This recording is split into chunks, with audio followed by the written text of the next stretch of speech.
And we are live, everyone. Hello, America. The doors are wide open and ready for you to virtually come in and be a part of the conversation with us tonight. Thank you for joining us here at Gay Town Hall, bringing LGBTQ voices into the discussion and debate and advertising you with America's most diverse group of personalities from the LGBTQ community in history.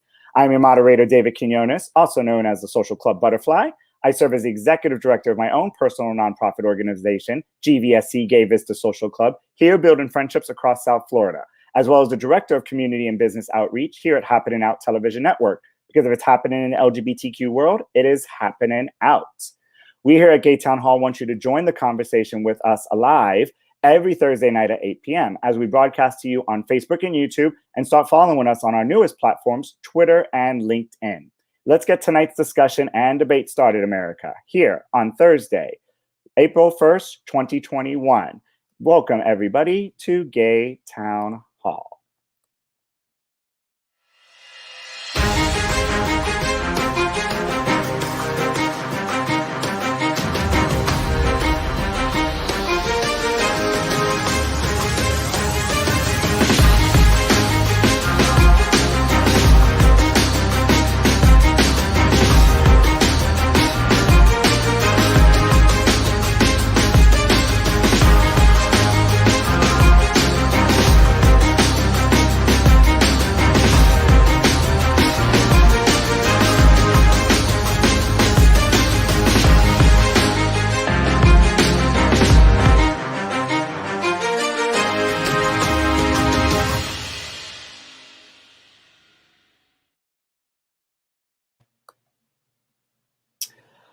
All right, so let's get this show going. So I am thrilled to welcome Gay Town Hall's lead host for tonight's conversation. Born in Newark, New Jersey, but raised mostly in Southern Florida, he is a partner at the largest law firm in Florida. He is a professional contrarian, self-described crusher of plaintiffs' hopes and dreams. He is an attorney who represents individuals and companies being sued in business and personal injury disputes. Call him if you've been in an accident, but only if it's your fault. Now residing in West Palm Beach, he's also a realtor whose contact may be found at historicwestpalm.com or the Facebook group by the same name, and enjoys helping others find their piece of South Florida to call home. He enjoys traveling, foreign films, science fiction, and science fact. He can and will argue about anything with anyone at any time just for the hell of it. And he's an unlicensed pharmacist who enjoys dispensing little red pills without a prescription. So open your mouths wide and say, ah. His worst attributes are slow to open up and slow to trust. His best attribute is ride or die for the family and friends in his life. Let's please welcome our lawyer and professional contrarian, Brian Pita. Hey, Brian, hey.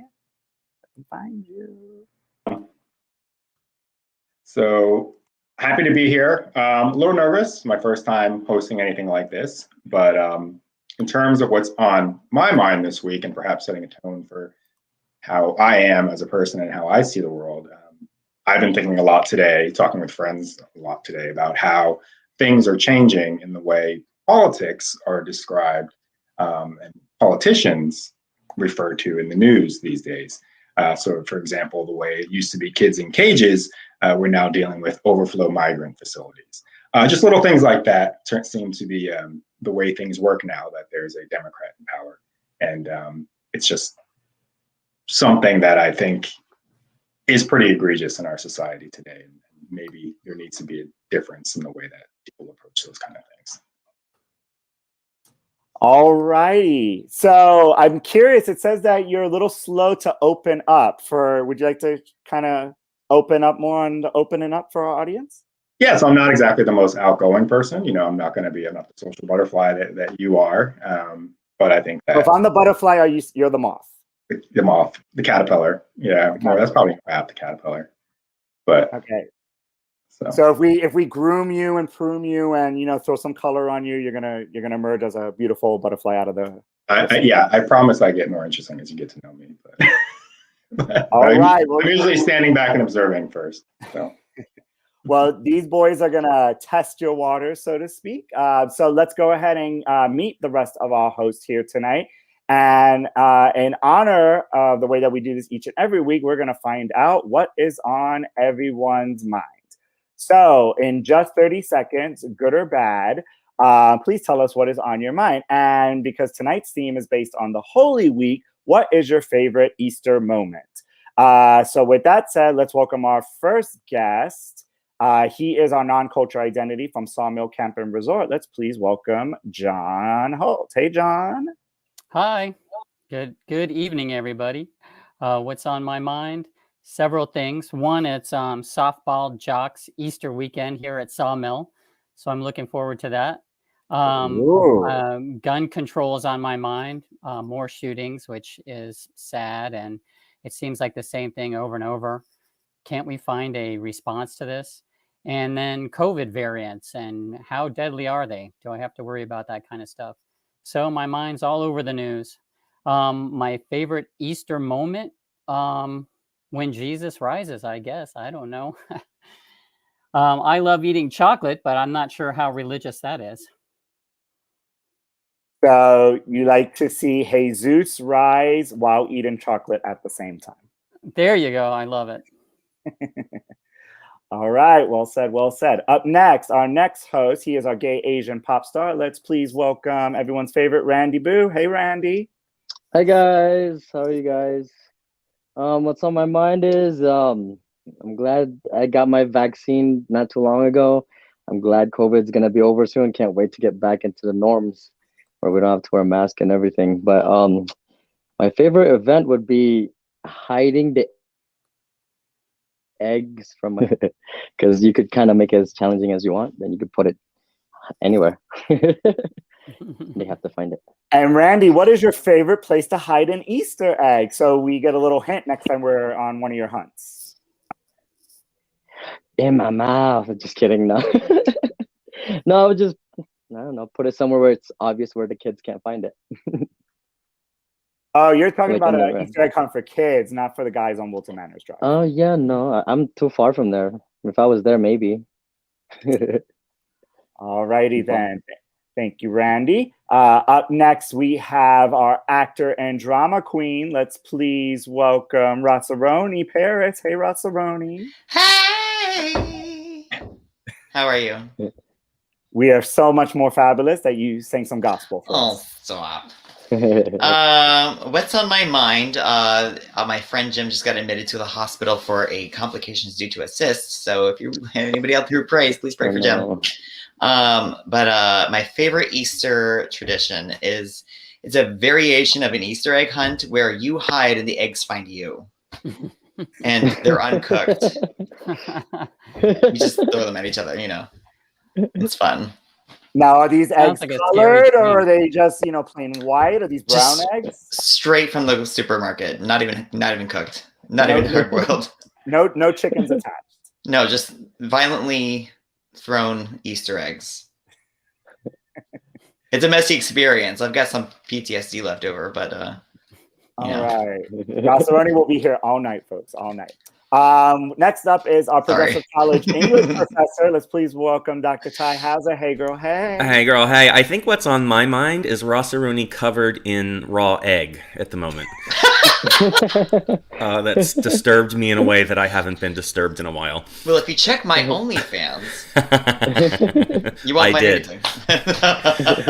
My favorite Easter moment, memory, whatever, is, I mentioned it before the show, my family make peanut butter eggs, and I love them. Like, love, love, love them. So usually I get them when I go home, and I haven't been able to go home for a year, so I think I'm going to try and make them now. But at what point do you throw them at each other? You don't. You eat them. I can't be the only one.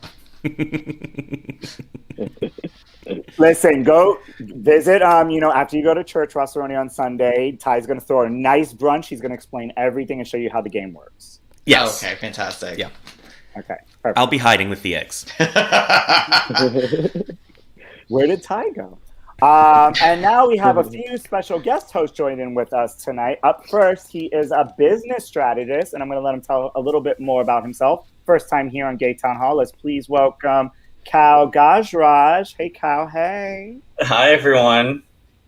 So, Cal, tell us a little bit about yourself and what's on your mind today. Oh, sure. So I do marketing and public relations for nonprofits organizations, and I'm also an anchor on Q News Tonight. So thank you so much for inviting me here. I'm really happy to do this. This is my first time, so I'm excited.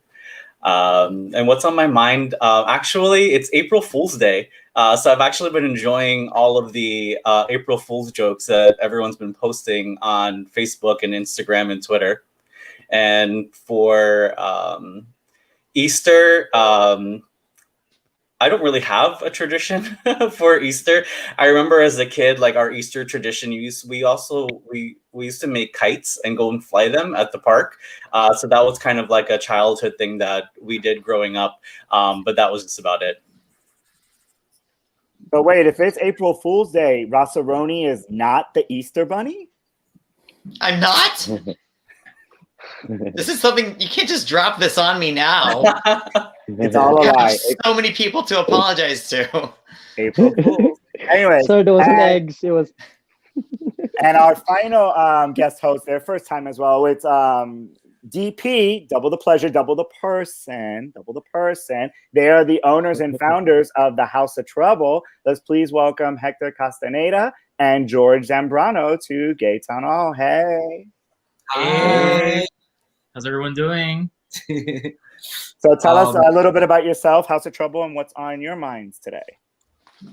So House of Trouble is an apparel and events brand. We're currently relaunching again after the pandemic, and we do clothing like this, very minimalistic style for the modern home. That's our slogan. And right now on our mind today, actually, I've been thinking a lot about the fact that the pandemic is slowly getting, like, as people get vaccinated, it's kind of slowing down, and we're becoming more busy. So I actually don't have time to spend with my puppies anymore. And it's kind of sad. And they're the cutest. I've seen them. Super cute. Yeah, they're right here in our laps. And I guess my favorite Easter moment or memory is back in Colombia where I was raised. They would do the typical procession around the neighborhood. So I don't know. I hated them at the time, but just thinking back, it was kind of cool. All right. So these are our Voices America tonight. Let's give a round of applause for everybody. All right. Go us.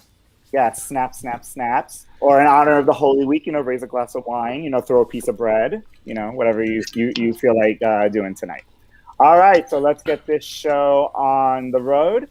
So let's see. Whoops, I lost my place. Okay, so here on Gay Town Hall, we have questions, and you definitely want to hear and see your answers. We want you, our social media viewing audience, to let your voice be heard and weigh in on what we're talking about. So we are getting ready for this week's Gay Town Poll.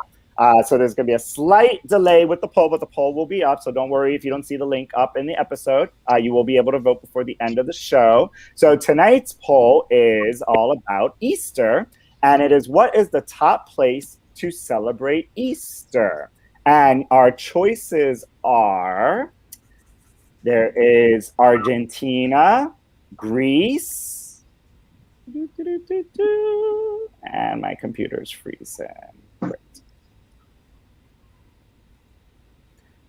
France, Germany, the United States, Canada, Sweden, Spain, Scotland, or Lebanon. So, what do you guys think is going to be the number one place to celebrate Easter in?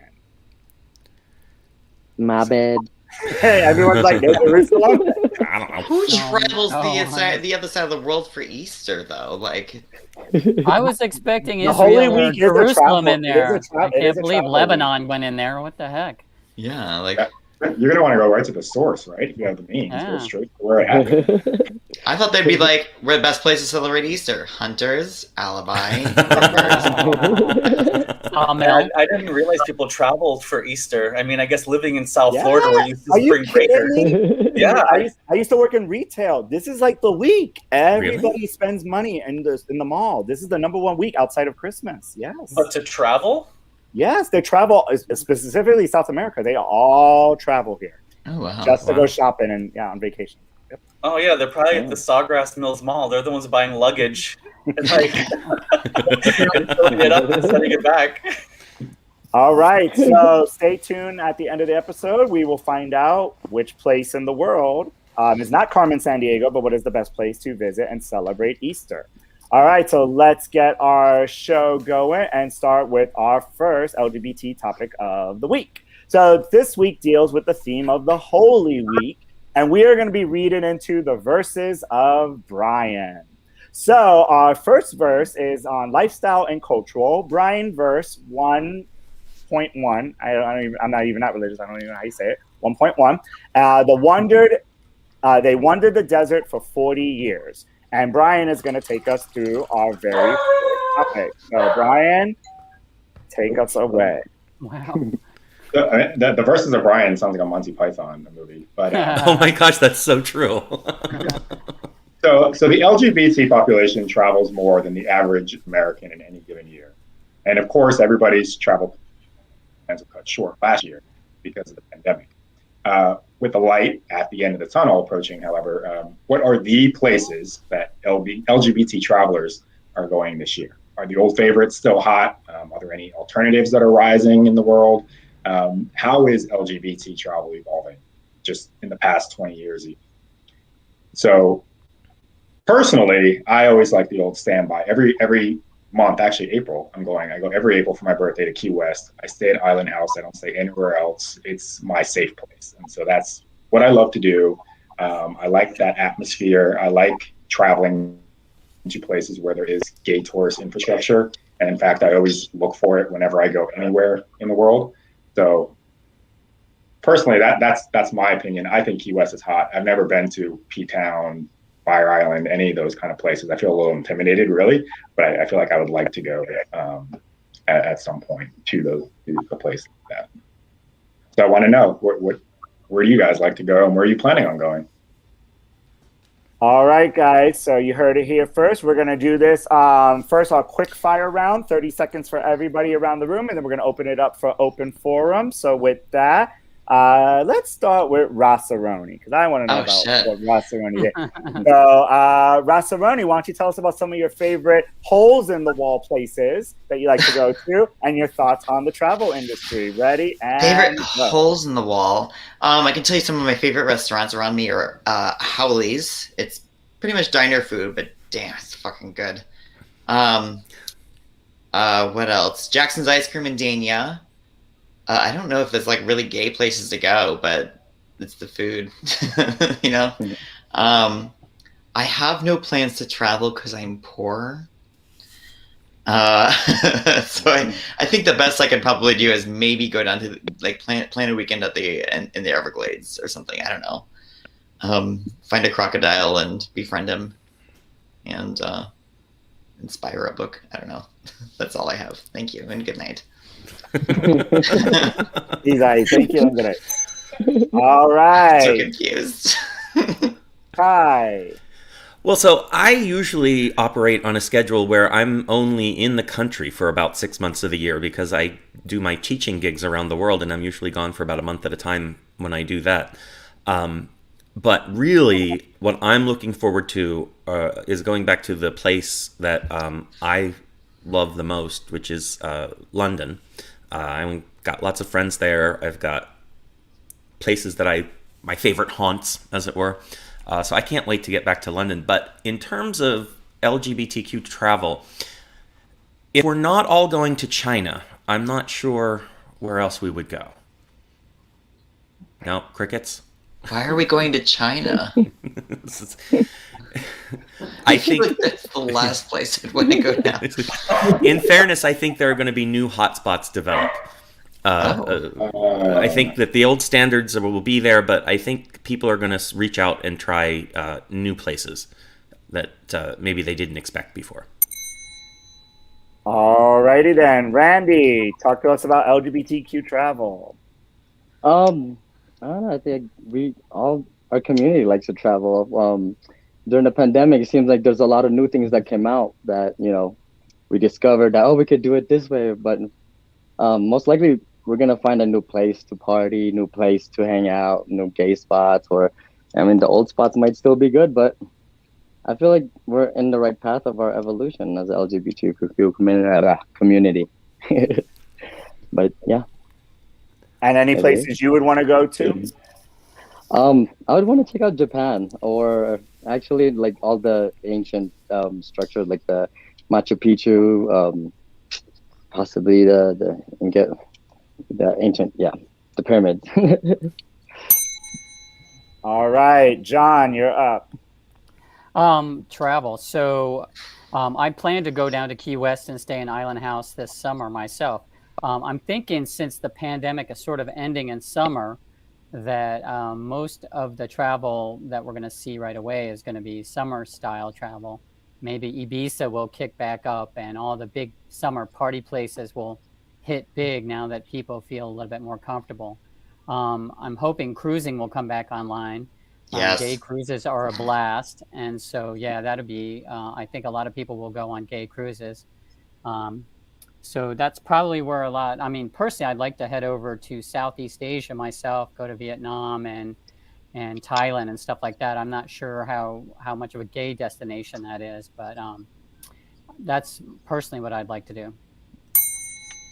All right, Cal, talk to us about the evolution of travel. Well, I think, domestic travel in the United States has been increasing, and I think destinations like Miami, New York, Chicago, LA, they've been seeing an influx of visitors. So I think those are going to continue to be popular as people feel comfortable with traveling domestically.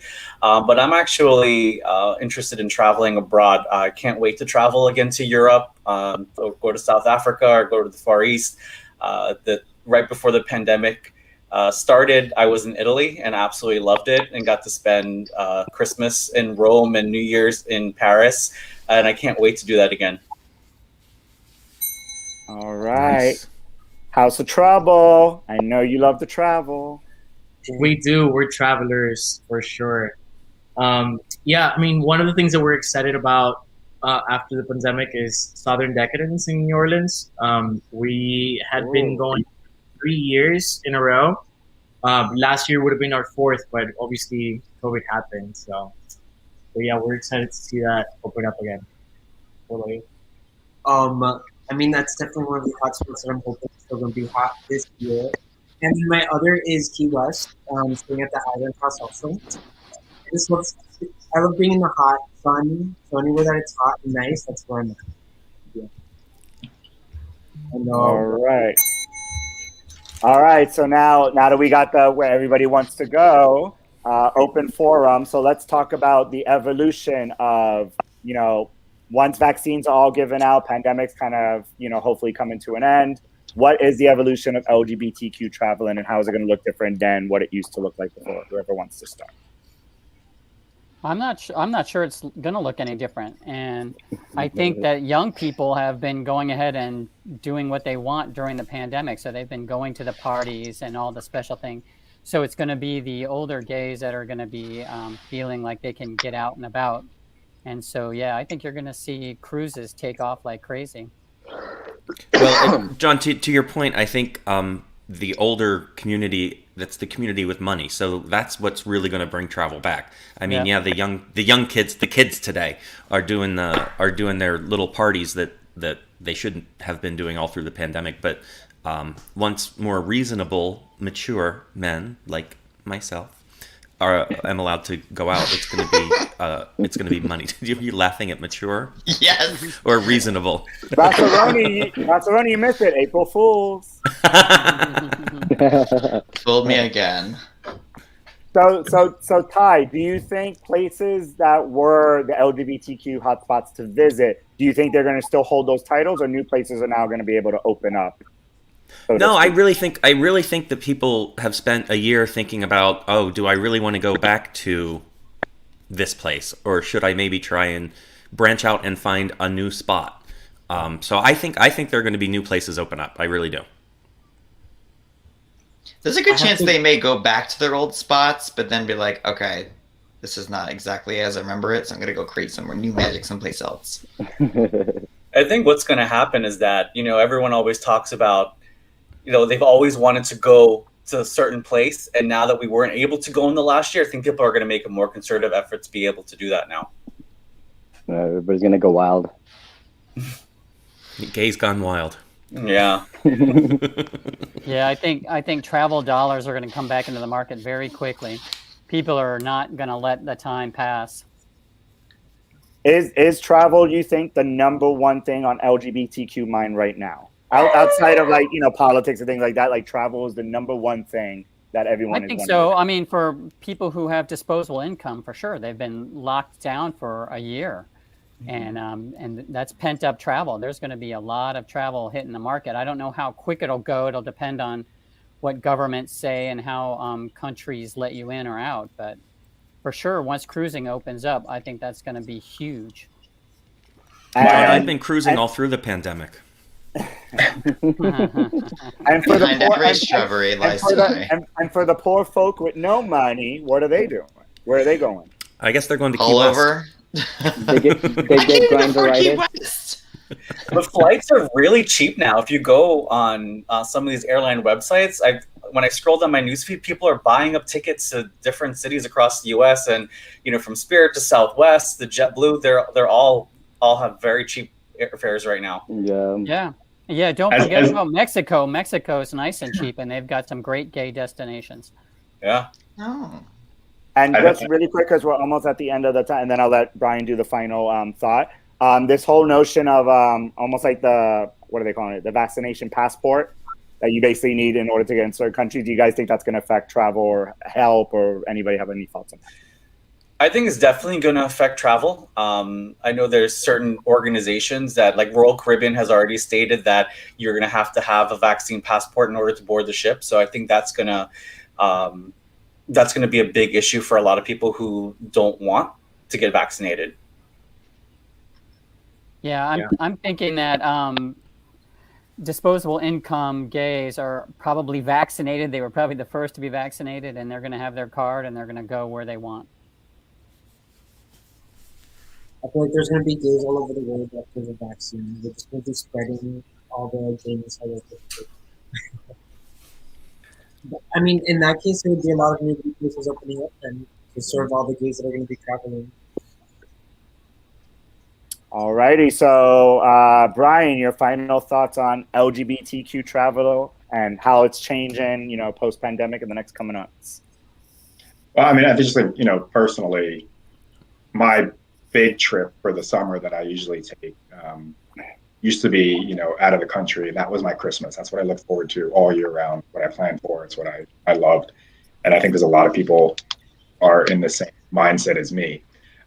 One thing that I think might be important, my position is that if there are places like Island House, things that have been part of the community for years, I think LGBT people need to patronize those places, make sure they stick around, because a couple of years ago, Island House was up for sale. And the scare was that it was going to be bought by just some regular hotel chain and turned into a mixed resort, and then that part of the community would be lost forever.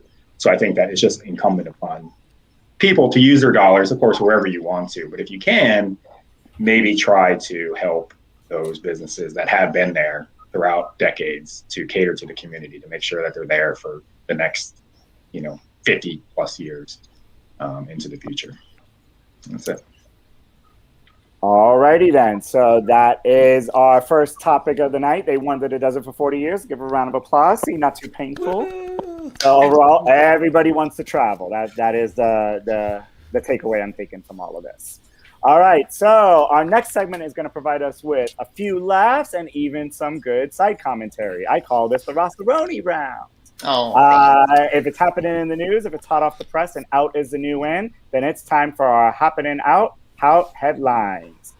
So for today's breaking news story, lawyer and professional contrarian Brian Pita is celebrating the Holy Week with a brand new business venture. Brian always gets thirsty in more ways than one and has decided to come out with his own brand of bottled holy water geared towards the LGBTQ community.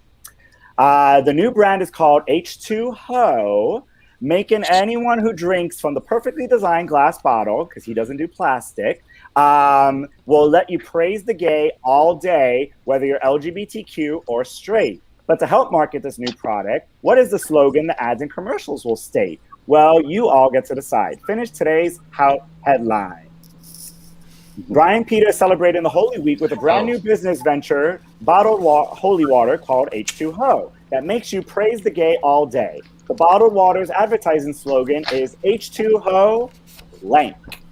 All right, so I'll give you a few seconds to go ahead and fill your answers in. And I know this group will have more than one answer, so I am not doubting that. I feel on both sides. I guess raise your hands when you guys are done, so I kind of get a feel that you guys are done. All right, who thinks they got the best answer to go first? Cal does. Wow. All right, so John, the pressure's on. Oh, me? H2Ho cleans your insides out in your time of need.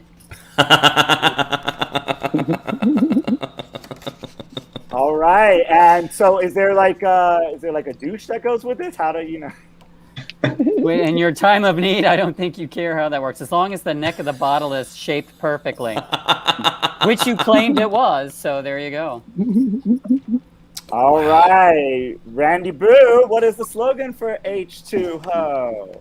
I got H2Ho. It's okay to be a hoe. Let those bitches know.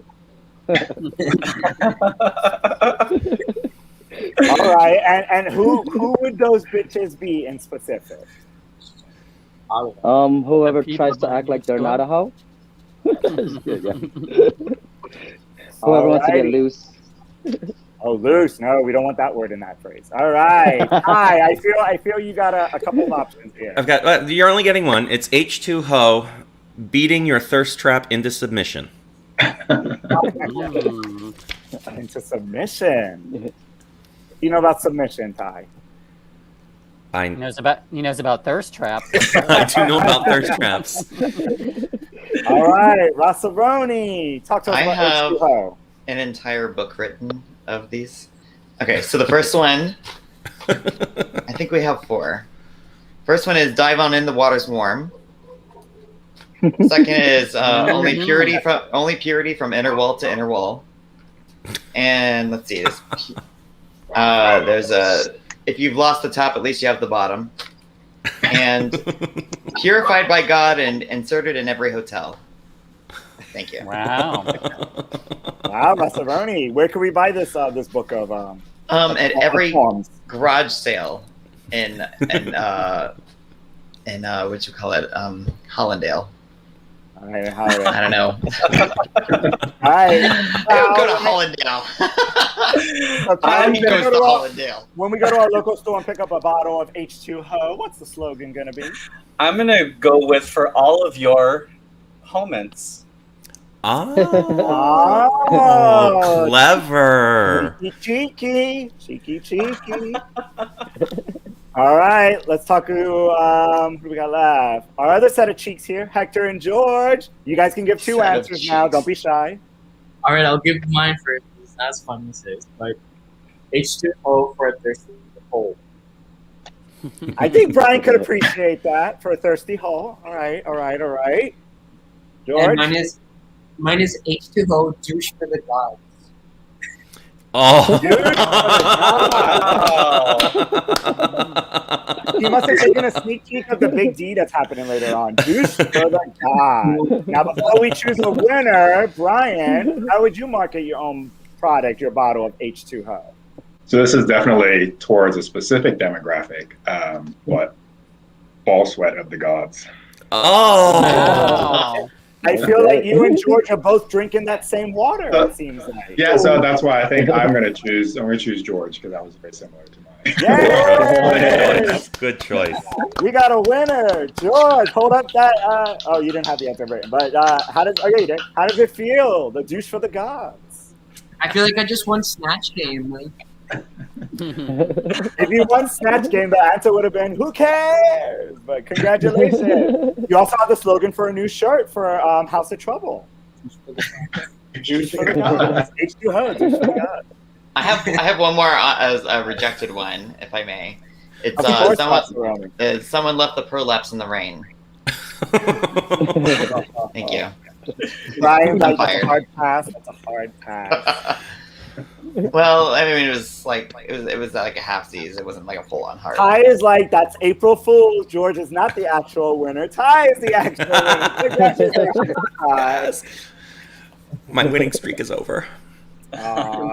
It's okay. Well, congratulations to George, and thank you for playing Happening Out Headlines. All right, let's keep this train moving and move on to our next segment.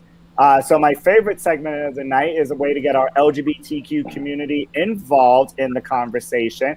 And we have our Alive question of the day.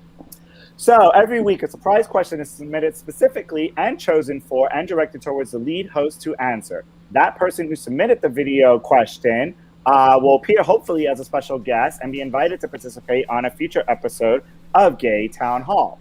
So for today, this is our live question of the day video. It comes from a very special guest. I chose him for a few reasons. I'm very curious to see how Brian is going to answer the question. So Brian, you ready for your question? Let's do it. All right, so let's play your video question of the day. Hi, my name is Jeff Oliverio. I'm the treasurer and founding member of the Hollywood LGBTQ+ Council, and I am also a certified financial planner in Fort Lauderdale. And I am a dad to a 12-year-old son, and my partner Tony and I live in Hollywood. My question tonight is for Brian Pita. Since it's Holy Week, I just was wondering, with all of the messages we get from the Catholic Church, how do you celebrate Easter with your family and reconcile the messages from the Catholic Church around the LGBTQ community and their non-acceptance of us? Looking forward to hearing from you. Okay. There you go, Brian. There's your question. All right. So I'm actually an atheist. So I don't necessarily listen to the Pope. I don't really care what the Pope has to say with the church. I have a background where my father is Latin Catholic and my mother is Anglo-Protestant. And from teenage years, really having nothing to do with the fact that I was gay or feeling pressure about being gay, I just sort of rejected religion altogether.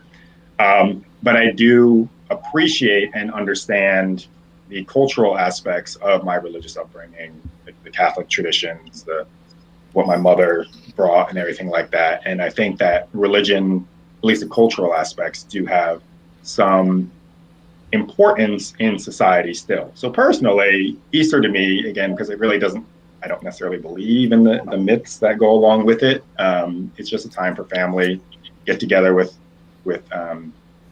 my mother and my nephews. Everybody comes, has dinner. We don't pray. We don't go to church, but we do Easter baskets, eggs, all that kind of stuff. I think if you are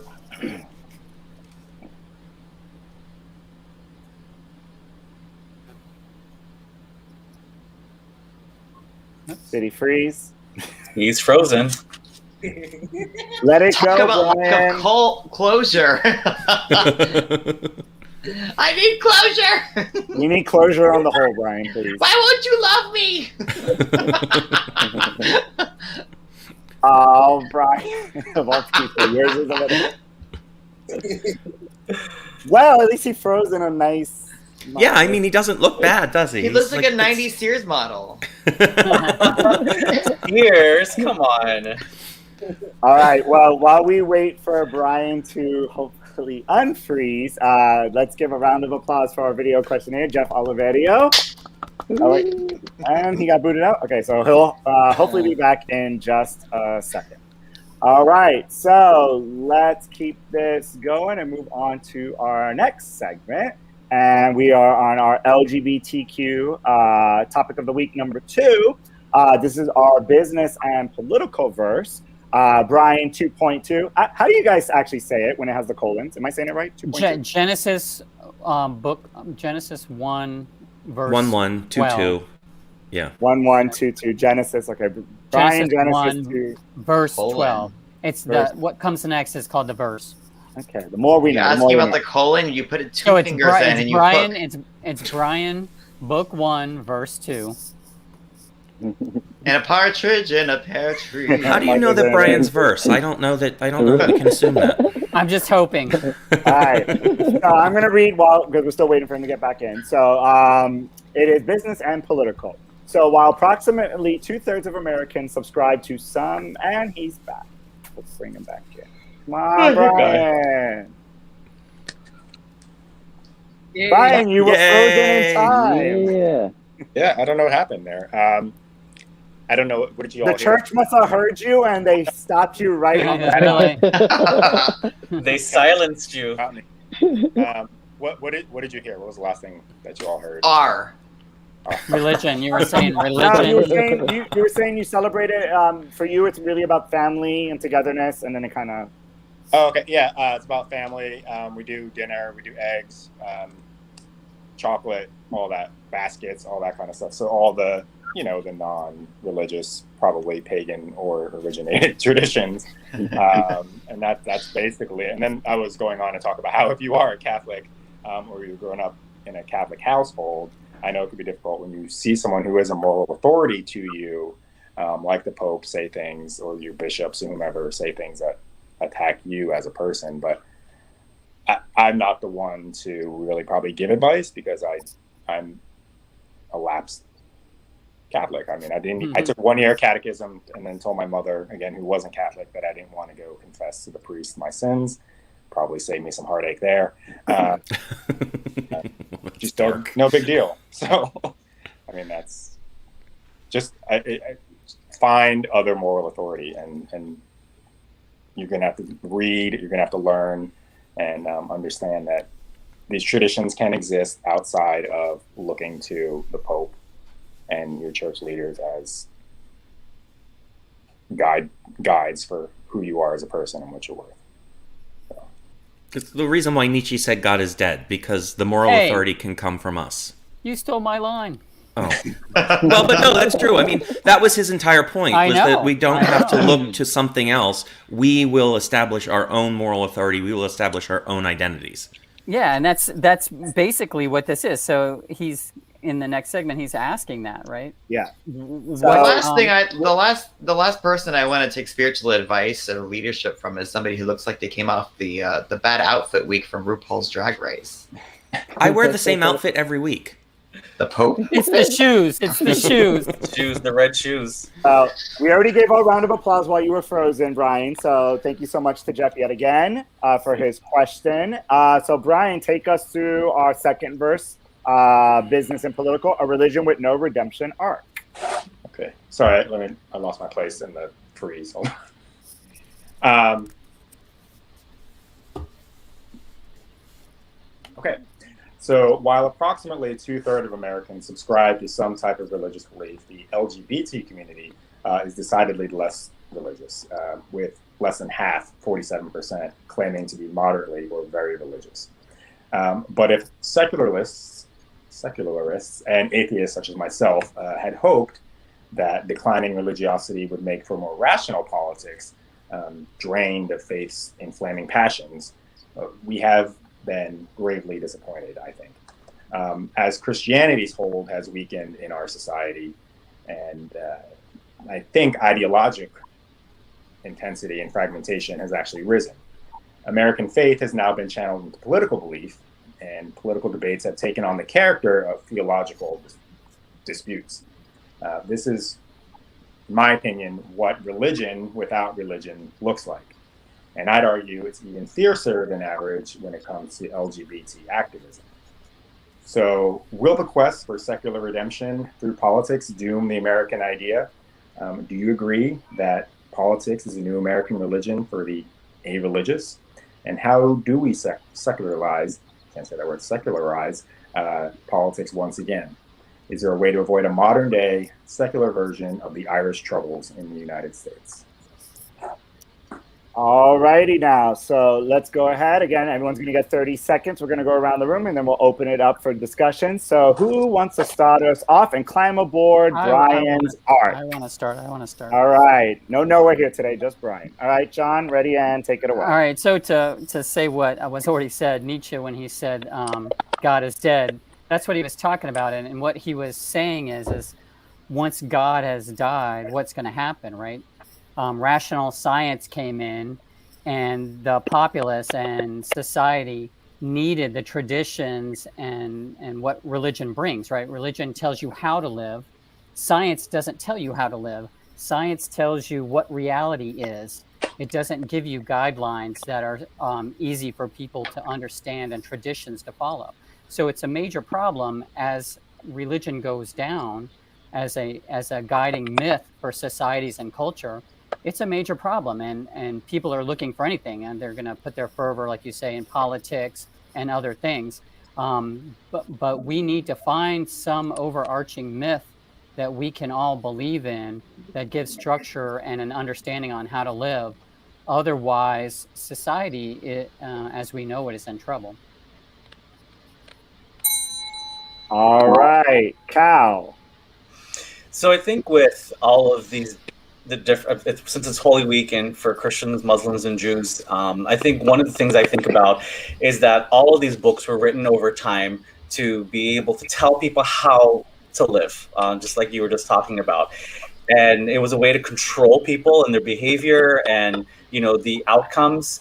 So I think that in today's society, a lot of the LGBTQ community has moved away from secular religion and has become more spiritual, or has created their own type of relationship with God or a higher being. So I don't think that, what we've always known as growing up as these religions is going to be something that's going to be the same in the future. All right. Let's see. Hector and George, you're up.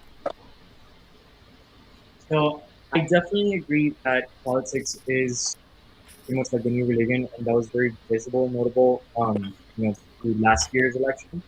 I think there's a clear divide of, people that may not think the way you think, or have some other moral values or ideals, and just judge you for that. So I definitely think that that's the case in the modern America. Is there a way out of it? I don't know. Yeah, you get double time because you're double trouble. So if George wants to add. Oh man.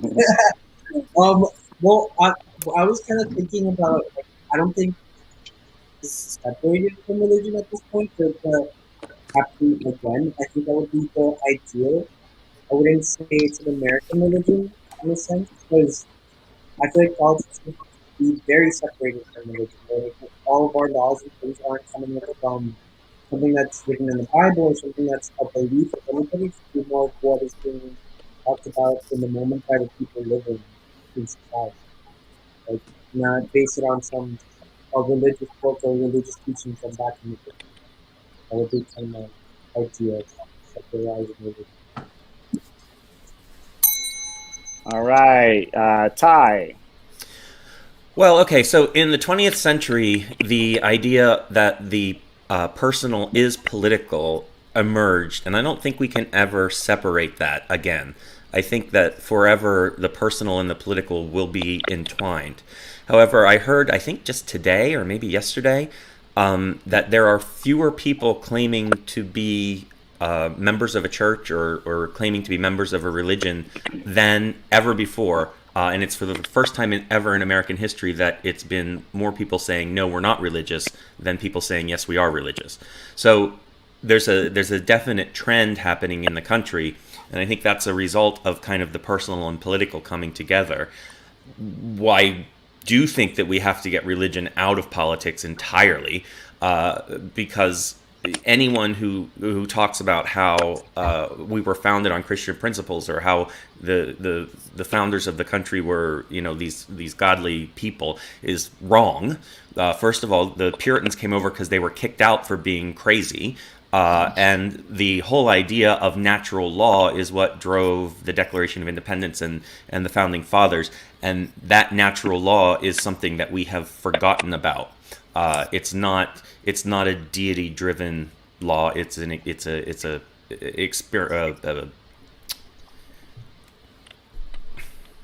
experiential law. There we go. Got the word. All right, Rossaroni. My mind is so blown right now. Okay, so let's see, 30 seconds. If I can stall for 30 seconds, I would. No. Give it to us real, Rossaroni. Do what? I'm sorry? Give it to us real. Give it to you real. How can I possibly give it to you real? 28, 29. Okay, no. I am a Christian or Christ follower, but I have certainly stepped away from going to church. I think that's gotten kind of insane. And I'm certainly one to talk, but still, you know, there's certainly been a bit of craziness in the political field as well, in terms of what you can and cannot say. Obviously, there's some, you know, we're progressing and using better verbiage concerning people of color, people of different genders, but at the same time, there's a lot of self-proclaimed social justice warriors out there who are just going around blasting and taking things out of context because maybe you said a word that was just slightly wrong. Is it 30 seconds yet? Yes, Rossaroni. Rossaroni's like, I don't like the serious stuff. I hate being serious! It's okay, we like you being serious. All right, Randy, give it to us deep. God. I don't know.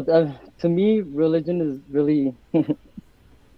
I feel like all of them leads to the same place. I don't know why each different religion are kind of battling which one is true or whatnot, but I feel like the world just needs to realize that it's all just having a higher self, I guess, or have that divinity inside you, and all religion have that, the spirituality lifestyle.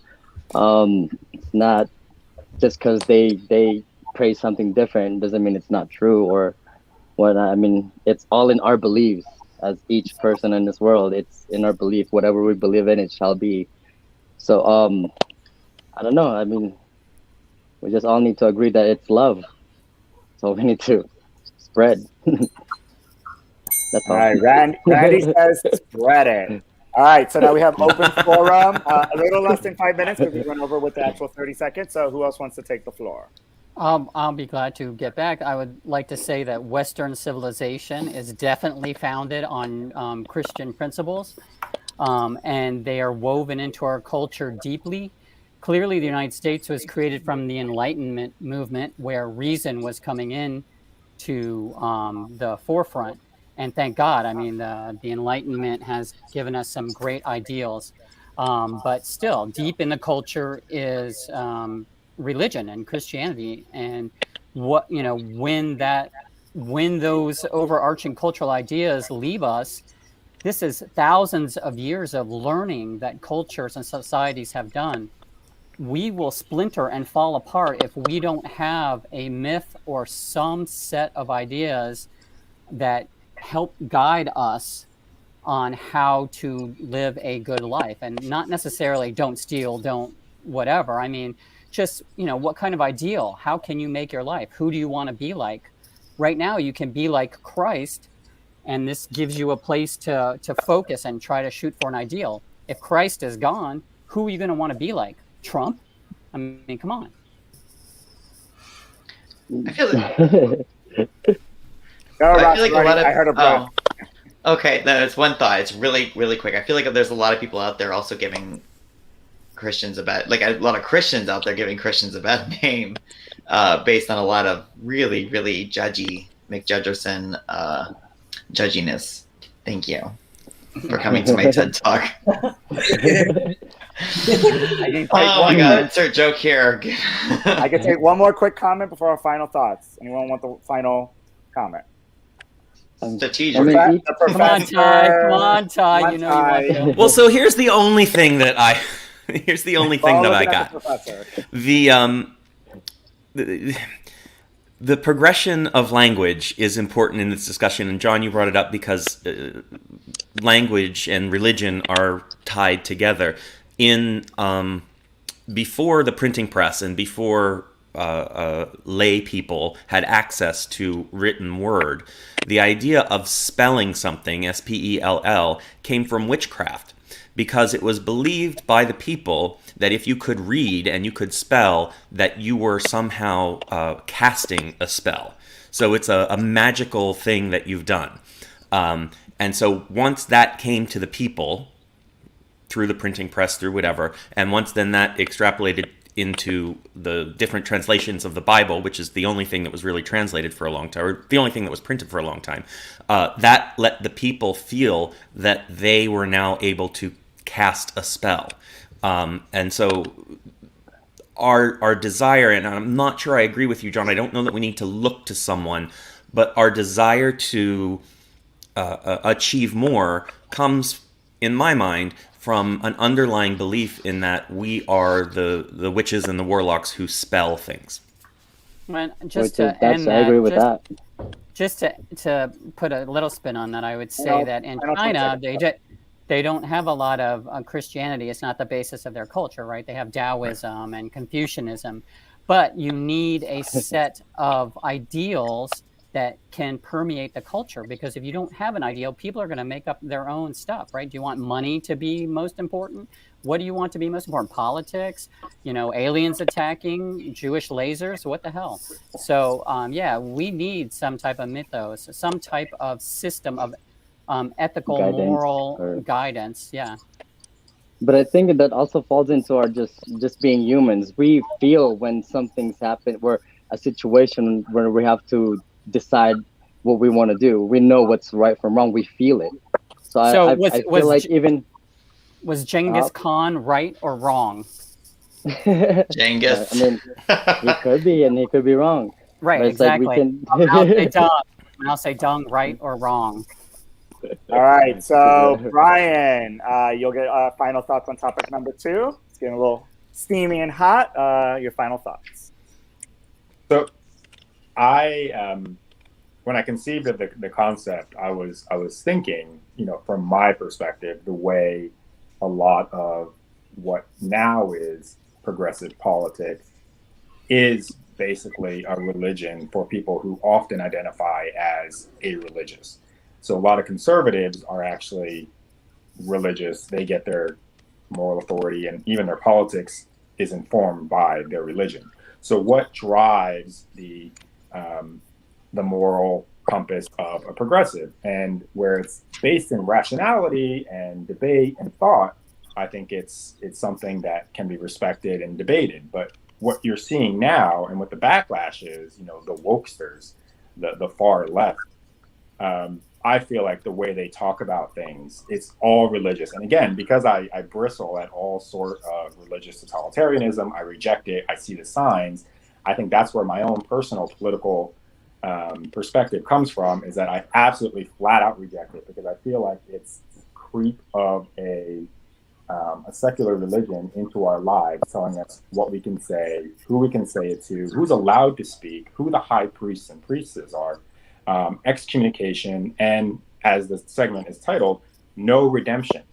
There's no redemption arc in the progressive woke religion. And so I'm scared that as that is normalized and it's accepted, and that is what is supplanting, as John said, the original American mythos, the thing that brings a multicultural society together, I don't know if we're necessarily in a good place right now, and I can only hope there's enough people within the next couple of years that start to push back against this, and in the future this can just be some sort of blip on the radar the way any other religious revival was back in the day. Because let's not forget, the word woke really references back to what they were doing in the religious revivals in the 1800s. Woke meant to be enlightened to God and to be, a part of that group that knew the truth. And so that's my hope for America. But right now, I think we're in a really bad place, and I'm only hoping there's enough people who can act like Martin Luther and go and, knock and put manifestos against this sort of BS on the halls of the wokesters and tell them your time is up. Yeah. So. I would just say one quick thing to that. There's one thing you should be really scared about. The wokesters are taking away individuality and they're making it group status. And that will destroy what the United States is built on. We have always been about the sanctity of the individual, and the wokesters are about which group you're in. All righty. So an extra special long topic number 2 was. So let's give it up for Brian's arc, everybody. Apparently, George and Hector are the only ones that got the memo. You go in twos. Can you walk on Brian's arc? Anyways, all right. So now let's have a little bit of fun. Thank God. Brian has a very interesting types of. Oh, Rossaroni, come on. We love when you it's get been a long serious. day. We love when you get serious, don't we? All right. Yes, but it can go very dark very quickly. All right, so Brian has a very interesting sense of humor for our next segment. So we're going to see how this goes and plays out. So who likes, in honor of Amber, who likes the big D? Who likes the big D or medium D or very small D? I don't know what that means. I'm all of the I A. All right, so diploma. Thank you, Allison. Thank you, Allison. Wake up, Rossaroni. Trigger warning. She heard about the Wakers. All right, so this is our next segment of Gay Mortal Kombat: Battle of Size versus Matter, Facts versus Fake News, and Lead Host versus Host. This can be a discussion or a debate, but in the end, our hosts need to make a decision and explain why. Prepare to find out who knows our lead host best during our next game segment we like to call the Big D. All right, so all of our hosts are going to get up to 3 minutes to discuss and or debate 5 categories, but ultimately must make a decision between one of the 2 answer choices and explain why. Afterwards, I will bring our lead host back in to see if you guys made the right decisions, who is the weakest link, and who is going to get to spend Easter Sunday brunch with Brian. So, brunch is on the line? Hey, there's a brunch. Yeah, Brian cooks. He takes those eggs that Rossaroni has in his house and he cracks them open and I have them ready in my pocket. They're ready to go. All right, so everybody say, Brian, make sure you write your answers down in the back. So we're gonna bring you back. So everyone say bye, Brian. Bye, Brian. Bye, Brian. Take care. All right, so let's have Ty be in charge today. So Ty, if you have a piece of paper, you're gonna write the answer. I know he says, "Why?" Come on, Professor Ty. Let the children know what leadership should look like. Yes. Don't look here. All right, so I took him out of the room. So he is backstage right now with a complimentary cocktail provided by himself. All right, tonight's Big D game is the Holy Week, Prophets and Gods. Which would Brian shag and which would he marry, but no chop? Which god or prophet would he shag and which would he marry? And all your faces are like, wow. So how far we've fallen. He hasn't been around too long, and he hasn't been around the block, guys. He's an angel and a saint. Let's give it up for the Big D and Brian Pita, everybody. Woo! All right, we're at our final topic of the night. This is our roundtable discussion. So it's going to be 1 minute, Rossaroni. It's going to be 1 minute for everybody to go around the table. We're at our final verse. This is our personal story or experience. And this is Brian 3, part 3, next year in Jerusalem. So Brian, take us through our final topic. Okay. So finally for tonight, the question at home, where you came from, but where you choose to live. I've been thinking about this quite a bit recently because in a few months, we're set to move what is essentially a neighborhood in West Palm Beach into another neighborhood in the same city, but one that's more traditional. It's still not the far-flung suburb, though, and that's a conscious choice. Years ago, every other house in my neighborhood that I'm in now was basically a gay couple. Now, there's still a greater than average amount of LGBT households in my neighborhood, but it's decidedly changing in composition. Where the gays are going or gone are really anyone's guess at this point. So I want to know, do you live in the neighborhood or do you live in a family suburb? Do you take your identity into account when moving?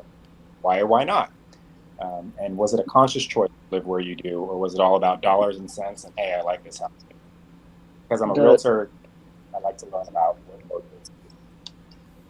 All right, so let's get the bell ready. Everyone's going to get exactly 1 minute, and let's get this beautiful day in the neighborhood started. I know some of you guys live in a neighborhood or a gay campground or in your own backyard full of lots of plants. So let's start with Rossaroni, because I feel Rossaroni lives in the gayest place on planet Earth.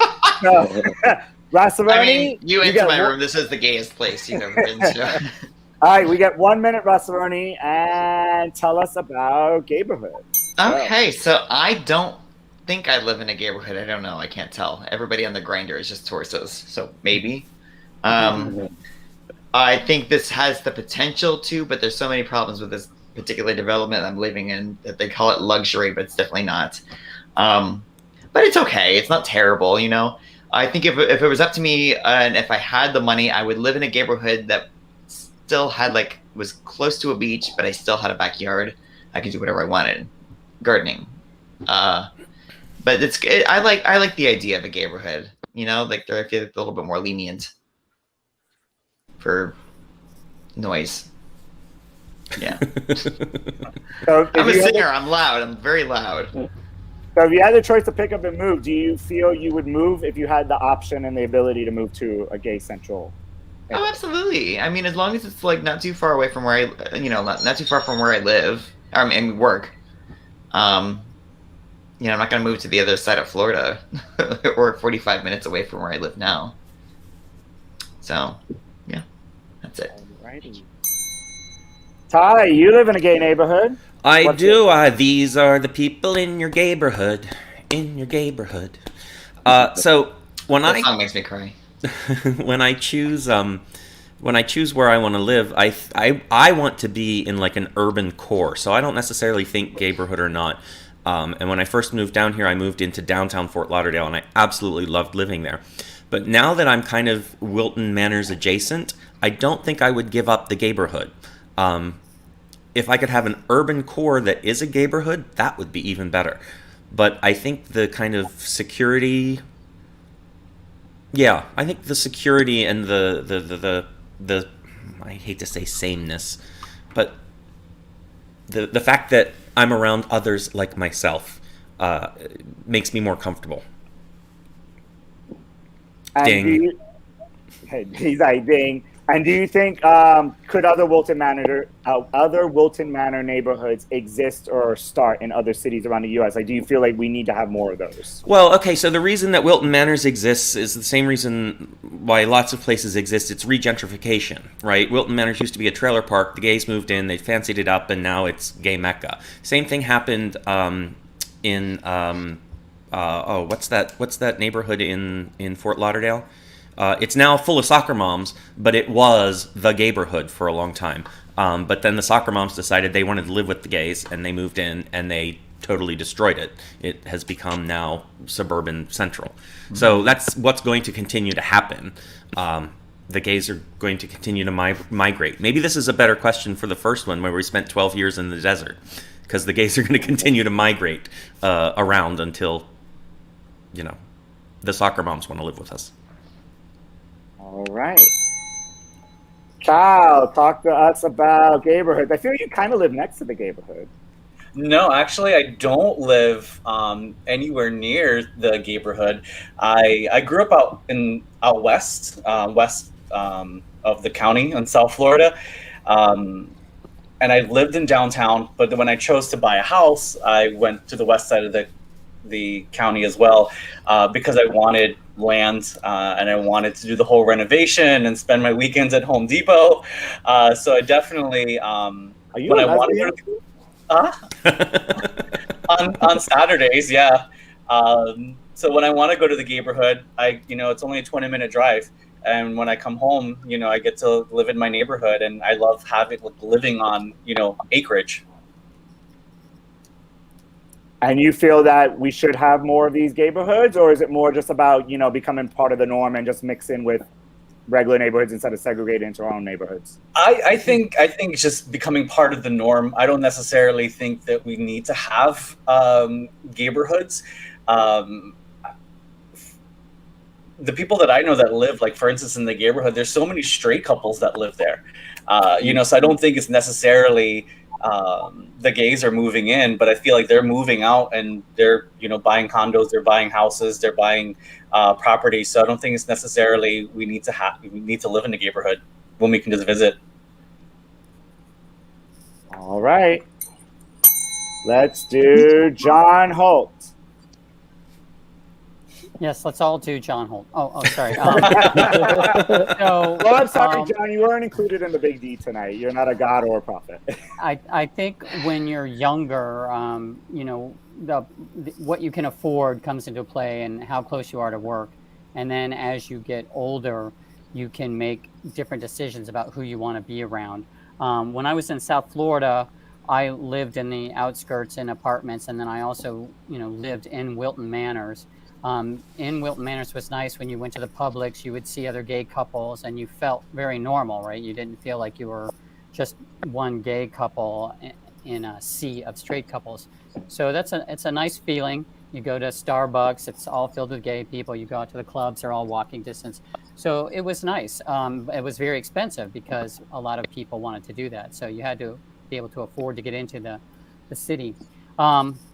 I never thought I'd be living in literally a gay community as a campground / gay community. I ended up here with my husband and then sort of stayed here after we got divorced.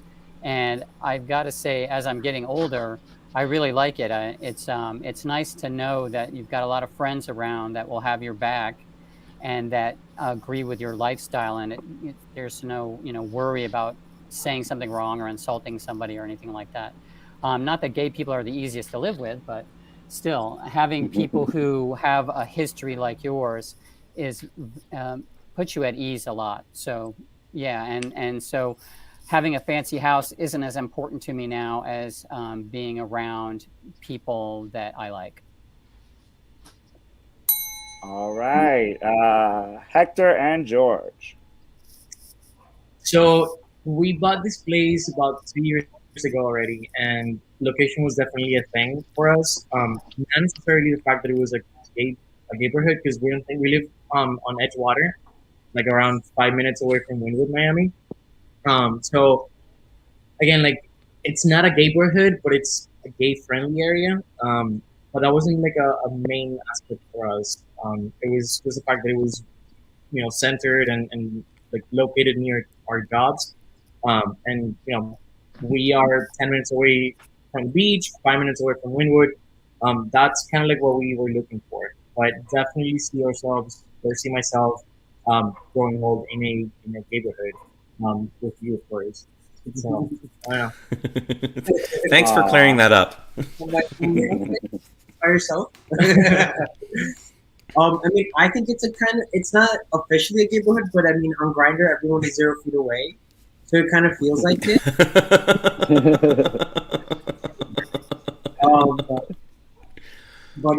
I think I would love to. I love Wilton Manor. I love the vibe there. Like, I have gone to the Publix at Wilton Manor, and I feel what you said about that. Like, you just felt like I felt so normal. It was actually a straight couple would stand out, which is something weird that you're like at a supermarket or anywhere around. You see your like gay friends here and there, but no, it's not like a whole like gay vibe, which I like to see and I like feeling in Wilton Manor. We actually go up to Wilton Manor a lot to kind of get that feeling. Yeah. All right, and I believe last one is Mr. Randy Boo. They're fun. Neighborhoods You are left fun. actually. You left a big gay neighborhood. I did. I mean, I was in West Hollywood, and then I was in South Beach, Florida. I don't know. I mean, before that, I never really experienced any kind of neighborhood like that. And when I lived in one, I was able to feel comfortable. I felt like I could be myself. It was nice to relate to other people, neighbors, and be like, "Hey, sis," like. But I don't know. There's pros and cons. There's good and bad in those any places. So I feel like it's an experience. It was. I don't regret it. It was fun. If I were to go back to a gay neighborhood, I would probably go back to South Beach, where all the craziness is. Not this week, you know. Everything shuts down at 8 p.m. and you can't even go across the bridge unless you live there. So final quick thought before we go to Brian.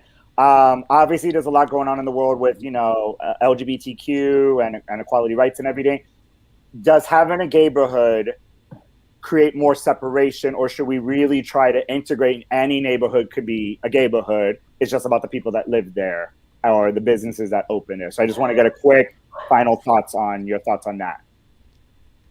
I think the general question is about space, and I think it's important to have gay space. Because the more integrated we become, the less concentration we have on that space, which is the less, which makes it harder to develop ourselves as a community. It's easier for the LGBTQ to flourish. Yeah, I agree. I would think that the politics might drive that, right? So as you get together as a community, your politics may be different than other straight communities. If you filtrate in, then your politics is going to end up being similar to the people around you, probably. All right. It's nice to have a gay mayor. I mean, Wilton Manors has a gay mayor, but also Fort Lauderdale doesn't it also have a gay mayor?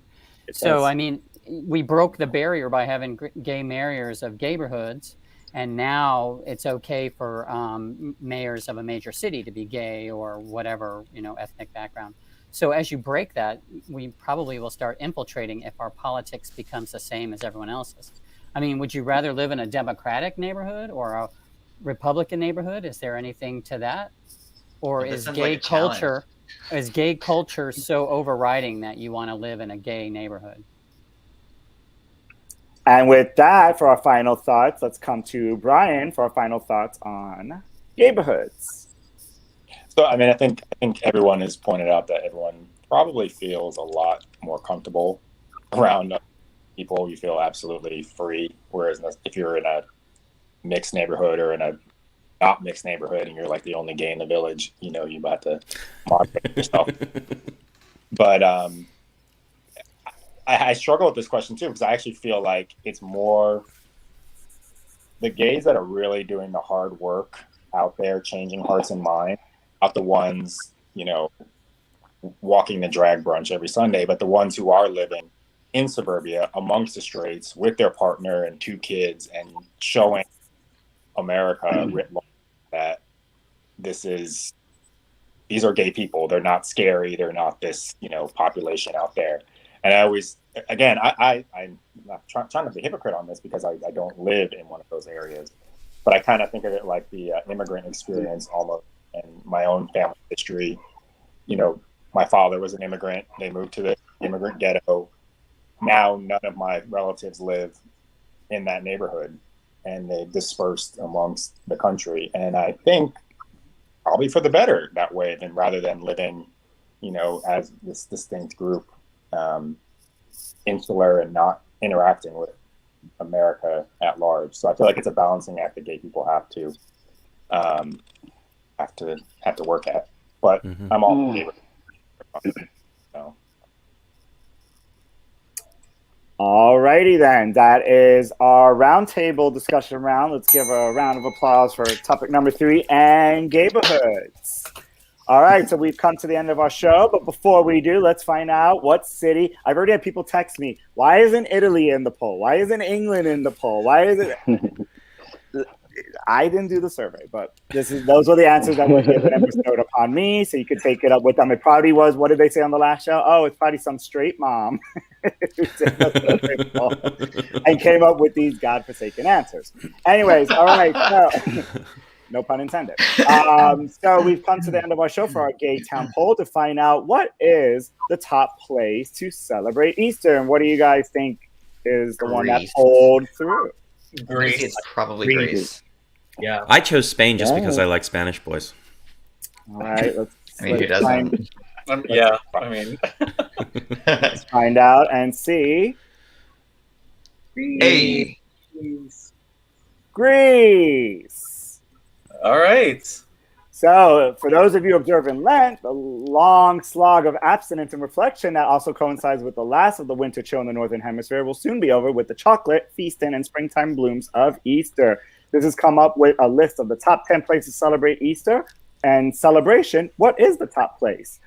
Third place was France, second was Spain, and first was Greece. What places should have been on this survey that you guys feel were not there?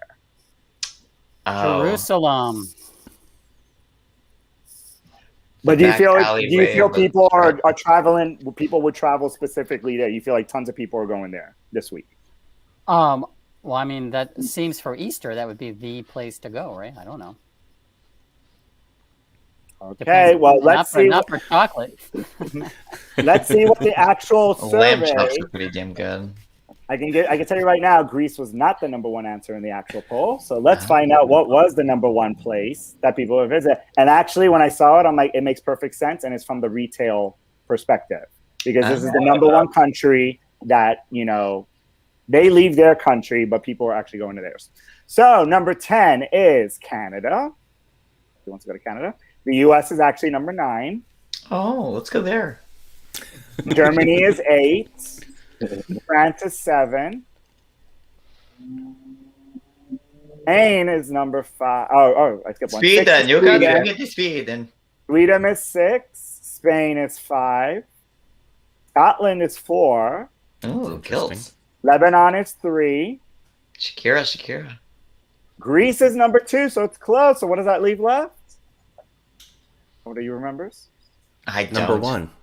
Argentina. Argentina. That was my first choice. The number one, at least for me working in retail, the number one customer that we would have in our store were Argentinians.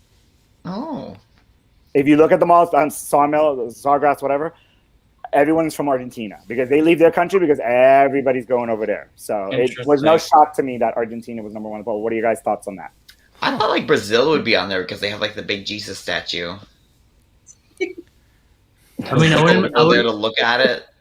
I'm guessing this must be a South American tradition because I've never heard of that. I wouldn't mind. Yeah, like I never knew about anyone traveling for Easter. So see, there you go. Right, Argentina, Greece, Lebanon. Now you know. Next time we know travels. All right, so we've come to the end of our show. So let's go around and get a quick good night from everybody. And with that, let's go ahead and get a good night from Dr. Ty Hauser.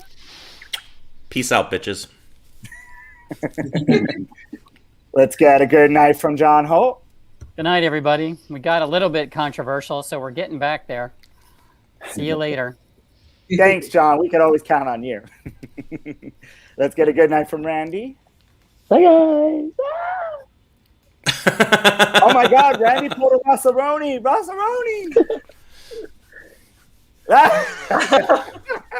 You're on mute, Rossaroni. I don't know where these dogs came from. Who are you? They have the same hairstyle as Rossaroni. We've been trying to reach you, considering your cars are so work. Jesus Christ. Let's get a good night. Like that attack scene from Valley of the Dolls. Let's get a good night from one of our newest hosts, from Cal. Have a good night. Love you all. Woo, round of applause for Cal. You survive. And a good night from our other new hosts, Hector and George. All right. That's cute. Jesus Christ. And I'm your moderator, David Quiñones, wishing you a good night. And tune in next Thursday. We're going to have our comedian, Freddie Stebbins, will be the lead host for a Gay Town Hall. And with that, have a good night. Bye. Bye. Good night.